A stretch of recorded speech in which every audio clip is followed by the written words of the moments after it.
میری بیٹی حسنہ 16 سال کی عمر میں حسن کی بے مثال مورت بن چکی تھی۔ کبھی کبھی مجھے اس کے حسن سے خوف آتا۔ ایک رات اچانک آدھی رات کو میری بیٹی کی دل دہلانے والی چیخوں سے میری آنکھ کھلی تو یہ دیکھ کر میرے قدموں تلے زمین نکل گئی کہ میری بیٹی کے ساتھ تو میرے ہی شوہر نے۔ آدھی رات کو گھر میری بیٹی کی دل دہلا دینے والی چیخوں سے گونج اٹھا تھا۔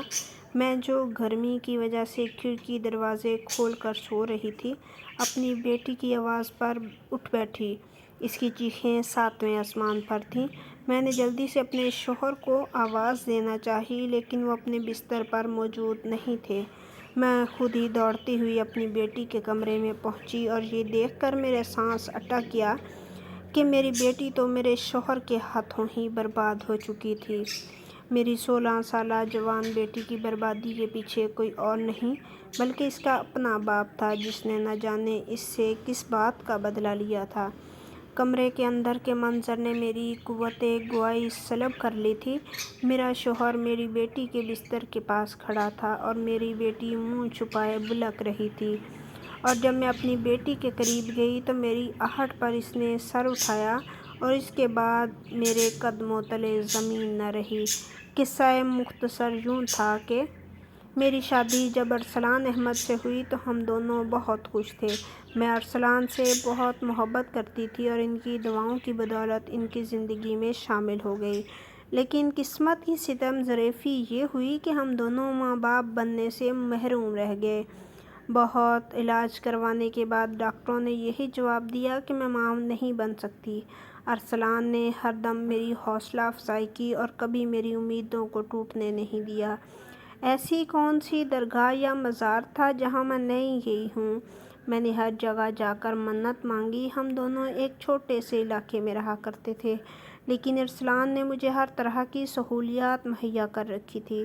میری زندگی میں کسی چیز کی کوئی کمی نہ تھی سوائے اولاد کے، وہی میری زندگی کا روگ بن چکا تھا۔ میں ساری رات کروٹیں بدلتی رہتی، کبھی رونے لگتی تو کبھی اٹھ کر بیٹھ جاتی۔ ارسلان میری حالت دیکھ کر پریشان ہوتے، مجھے یہی تسلی دیتے کہ خدا کے گھر دیر ہے اندھیر نہیں، جب ہمارے نصیب میں اولاد لکھی ہوگی تو ہمیں مل جائے گی۔ تم اس طرح خدا کی دی ہوئی نعمتوں کی ناشکری نہ کیا کرو۔ ارسلان کی دی ہوئی ہمت سے میں پھر خود کو مضبوط کر کے اگلے دن کھڑی ہو جاتی۔ 2-4 دن گزرنے کے بعد پھر میری وہی حالت ہوتی۔ اب تو مجھے ذہنی اذیت کے باعث دورے بھی پڑنے لگے۔ میں اکثر ہی بیٹھے بیٹھے رونے لگتی۔ سب لوگ میری حالت کی وجہ سے پریشان تھے۔ پھر اللہ کا کرنا ایسا ہوا کہ ارسلان کے دفتر میں عمرے کے لیے قرعہ اندازی ہوئی، جس میں ارسلان کا نام نکل آیا۔ کمپنی والوں نے مجھے اور ارسلان کو عمرے کے لیے سعودی عرب بھیج دیا۔ اللہ کے گھر جا کر میں نے رو رو کر گڑ گڑا کر دعائیں مانگی۔ اللہ نے میری سن لی۔ واپس آنے کے 2 مہینے بعد مجھے یہ خوشخبری ملی کہ میں ماں بننے والی ہوں۔ میری خوشی دیکھنے کے لائق تھی۔ میں نے اور ارسلان نے اولاد کے حصول کے لیے جتنی منتیں مانگی تھیں، ہم نے ایک ایک کر کے ساری منتیں پوری کرنی شروع کر دیں۔ ہر کوئی میری خوشی دیکھ کر خوش تھا۔ ہماری شادی کے 10 سال بعد میں اولاد کی نعمت حاصل کرنے جا رہی تھی۔ یہ 9 مہینے میں نے پھونک پھونک کر قدم رکھا تھا۔ ارسلان ہر وقت مجھے بستر کی زینت بنائے رکھتے، سارے گھر کے کام کاج خود کر لیا کرتے، مجھے بیٹی کو پانی تک مل جایا کرتا۔ میں اس قدر ناز نخرے اٹھا کر تو 7ویں آسمان پر پہنچ گئی۔ ارسلان میری ہر خواہش منہ سے نکلنے سے پہلے پوری کر رہے تھے۔ ہماری آنے والی اولاد کے لیے ارسلان خود جا کر ساری خریداری کر لائے۔ میں نے ان 9 مہینوں میں غیر ضروری گھر سے باہر قدم نہ نکالا۔ میں صرف ارسلان کے ساتھ ڈاکٹر کو چیک اپ کروانے جاتی، سیدھے گھر واپس آ جاتی۔ اس کے علاوہ میں نے ان 9 مہینوں میں باہر کی دنیا نہیں دیکھی۔ ہم دونوں میاں بیوی حد سے زیادہ احتیاط برت رہے تھے، کیونکہ 10 سال ہم نے اس خوشی کے لیے ترس کر گزارے تھے۔ پھر وہ دن آ گیا جب اللہ نے ہماری جھولی میں ایک حسین سی گڑیا ڈال دی۔ ارسلان نے اسے دیکھتے ہی اس کا نام حسنہ رکھ دیا۔ حسنہ ہماری زندگی میں کیا آئی، ہم دونوں کی تو زندگی ہی بدل گئی۔ ہمارے دن رات صبح شام سب ہماری بیٹی کے نام ہو گئے۔ اس ننھی سی گڑیا کے لیے ہم دونوں خود ہی بچے بن گئے۔ ہمارا گھر حسنہ کی کلکاریوں سے